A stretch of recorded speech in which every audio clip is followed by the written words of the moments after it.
होता है ना कि नहीं बजा पा रहे हैं, किसी के सामने जब बजाने की कोशिश किए तो बज ही नहीं रहा है, तो ऐसा हम लोगों को नहीं चाहिए।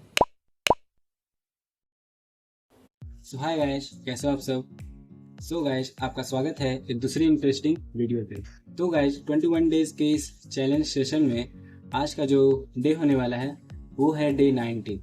हम लोगों ने 18 दिनों तक इस सेशन को पूरे अच्छी तरह से कंप्लीट कर लिया है। सो गाइज, जैसे जैसे आप कोई चीज़ पर मतलब महारत हासिल करने लगते हैं तब उसमें एक अलग ही मज़ा आने लगता है। जैसे हम लोग अभी फ्लूट की प्रैक्टिस कर रहे हैं तो इसमें जो है धीरे धीरे हम लोग का जो इसमें सुधार होता जा रहा है। ठीक है, हम लोग जो इतने इतने टाइम तक प्रैक्टिस करते हैं हम लोगों के सामने आ रहा है। तो गाइज, हम लोग पहले कुछ और बजाते थे, अब कुछ और बजाते हैं। तो जैसे जैसे हम लोग रोज़ प्रैक्टिस करते जा रहे हैं वैसे वैसे फ्लूट बजाने में एक चेंज हम लोग को नज़र आ रहा है कि कुछ तो चेंजेस आए हैं। जो हम लोगों का ब्लोइंग है, जो हम लोगों की फ्लूट को पकड़ने का तरीका है, इस सब में एक चेंजेस आया होगा। इसलिए गाइस, हम लोगों को फ्लूट की प्रैक्टिस रोज़ करनी है ताकि जब भी हम फ्लूट बजाएं तो एक नए तरीके से बजाएं, उसमें कोई कमी ना रह जाए। इसलिए हम लोग इसकी प्रैक्टिस रोज़ किया करेंगे। गाइज, हम लोग जो रोज़ टंग स्टॉक्स, सरगम, ये सब की जो प्रैक्टिस करते हैं, ये सब जो है एक बेस की तरह है। जितना ज़्यादा आप इसकी प्रैक्टिस कीजिएगा उतना ही आपका बेस मजबूत होगा। ये सब जो है हर कोई भी इंस्ट्रूमेंट में ये सब ज़रूरी होता है। इसी सब से जो है गाने बनते हैं, धुन बनता है। तो जितना ज़्यादा आपकी इस पर प्रैक्टिस रहेगी उतना ही अच्छा आप लोग कोई नया सॉन्ग सीख सकते हैं, नया धुन सीख सकते हैं। आप लोगों को एक मतलब समझ हो जाएगी कि कौन सा स्वर कब यूज हो रहा है, कौन से गाने में कौन सा स्वर यूज हो रहा है, कौन सा नोटेशन लग रहा है। ये सब आप ध्यान देने लगेंगे जब एक अच्छे तरीके से आप इसे बजाना सीख गए तो। वैसे अभी मुझे पता है गाइस, आप लोग सोचते होंगे कि कैसे इन लोगों को पता चल जाता है कि कौन सा नोटेशन कब यूज हुआ है, कौन सा स्वर किस गाने में कैसे लगा है, कैसे इन लोगों को पता चल जाता है जो बड़े बड़े फ्लूट बजाने वाले होते हैं। तो वो इसलिए गाइस क्योंकि उन लोगों की प्रैक्टिस रहती है फ्लूट पे।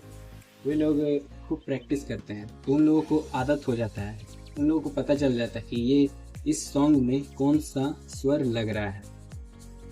तो इसीलिए दोस्तों, हम लोगों को फ्लूट की अच्छे से प्रैक्टिस करनी है, जम कर प्रैक्टिस करनी है ताकि इसकी हर एक धुन, हर एक स्वर हम लोगों के दिमाग में, दिल में बैठ जाए, ताकि हमें पता चल सके कि किसी भी सॉन्ग में कौन सा सुर कब यूज हो रहा है, कौन सा नोटेशन कब लग रहा है। ठीक है, तो चलिए गाइस, ज़्यादा समय नहीं लगाते हुए आज का जो फ्लूट की प्रैक्टिस है उसे शुरू करते हैं। और जो हम लोग रोज़ सरगम, सप्तक, टंग स्टॉक्स, ये सब की जो प्रैक्टिस करते हैं उसे जारी रखते हैं। तो गाइस, सभी लोग सीधे बैठ जाएंगे और फ्लूट को हाथ में ले लेंगे और मेरे साथ बजाना शुरू करेंगे।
अब जो है गाइस, ट ट ट मीन्स टंग स्ट्रोक्स की प्रैक्टिस करते हैं।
अब गाइस चलिए नेक्स्ट प्रैक्टिस पर।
अब जो है गाइस प ध्वनि निकालने की कोशिश करते हैं। कल हम लोगों ने जो प ध्वनि निकाला था उसमें थोड़ा बहुत अच्छा निकला था। तो चलिए आज भी कोशिश करते हैं और प स्वर लगाने की और प ध्वनि निकालते हैं।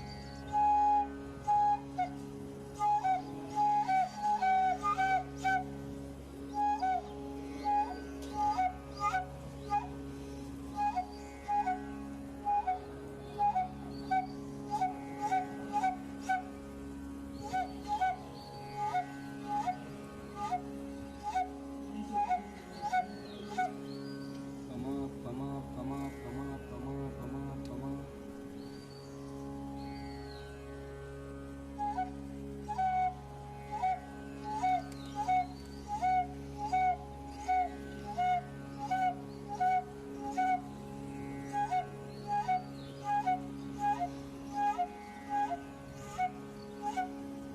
तो गाइस फ्लूट की प्रैक्टिस हम लोगों ने बहुत ही अच्छे तरीके से, एक शानदार तरीके से कंप्लीट कर ली है और 21 डेज के इस चैलेंज सेशन में आज का जो डे 19 है वो अच्छी तरह से कंप्लीट हो गया।